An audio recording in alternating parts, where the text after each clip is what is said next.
শরীফ উসমান হাদি তার মর্মান্তিক মৃত্যুতে শহীদী মৃত্যুতে সারা জাতি শোকাহত, বাংলাদেশ শোকাহত, আমরা গভীরভাবে শোকাহত। এইখানে সুপরিকল্পিত কোনো ষড়যন্ত্র কাজ করছে বলে আমাদের সন্দেহ, এবং এরকম হত্যাকাণ্ডের সুযোগ নিয়ে কারা রাজনৈতিকভাবে ফায়দা নিতে চায় এগুলো দেশের মানুষ দেখেছে, চিহ্নিত হয়েছে। এরকম একটি হত্যাকাণ্ড বাংলাদেশের পুরো অনুভূতিতে নাড়া দিয়েছে। আমরা মনে করি দেশের অভ্যন্তরে এবং দেশের বাইরে পতিত ফ্যাসিবাদী শক্তি নির্বাচন পিছানোর বা নির্বাচন বানচালের যে ষড়যন্ত্র আছে তারই অংশ হিসাবে এটা সংগঠিত হয়েছে, এবং গণতান্ত্রিক শক্তিকে দমন করার জন্য, গণতান্ত্রিক উত্তরণকে বাধাগ্রস্ত করার জন্য, কণ্ঠকাঠিন্য করার জন্য এরকমের তৎপরতা চালানো হতে পারে। আজকে তার সব দেহ আসবে, তার ডেড বডি আসবে 6:45 সময় আন্তর্জাতিক বিমানবন্দরে। সবাই তার ডেড বডি গ্রহণ করার জন্য যাবেন, আমরাও যাব।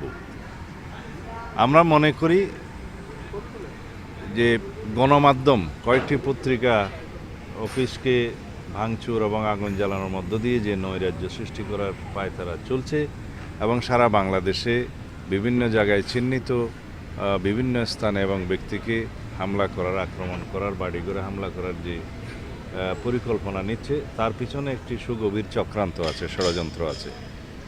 তবে এটাও জানাতে চাই, এরকম কিছু ঘটনা করে গণতন্ত্রের অগ্রযাত্রাকে ব্যাহত করা যাবে না, এবং গণতন্ত্রের উত্তরণের কোনো প্রক্রিয়াতে কোনো প্রভাব বিস্তার করতে পারবে না। বাংলাদেশের গণতান্ত্রিক উত্তরণ সঠিকভাবেই যাবে, নির্ধারিত সময়ে নির্বাচন হবে ইনশাআল্লাহ, এবং বাংলাদেশের মানুষ সেই দিনের অপেক্ষায়। আমি তো বলেছি যে পতিত ফ্যাসিবাদী শক্তি এবং কিছু দেশীয় এবং আন্তর্জাতিক চক্র আছে যারা বাংলাদেশে গণতন্ত্র শক্তিশালী হোক সেটা চায় না, বাংলাদেশের গণতান্ত্রিক উত্তরণটা মসৃণ হোক সেটা চায় না। এইখানে সুপরিকল্পিত কোনো ষড়যন্ত্র কাজ করছে বলে আমাদের সন্দেহ।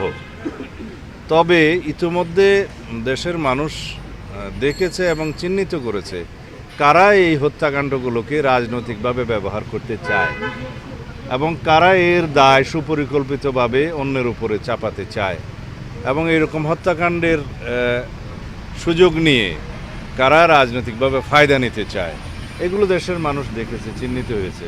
আমি এর বেশি খোলাখুলি বলতে চাই না।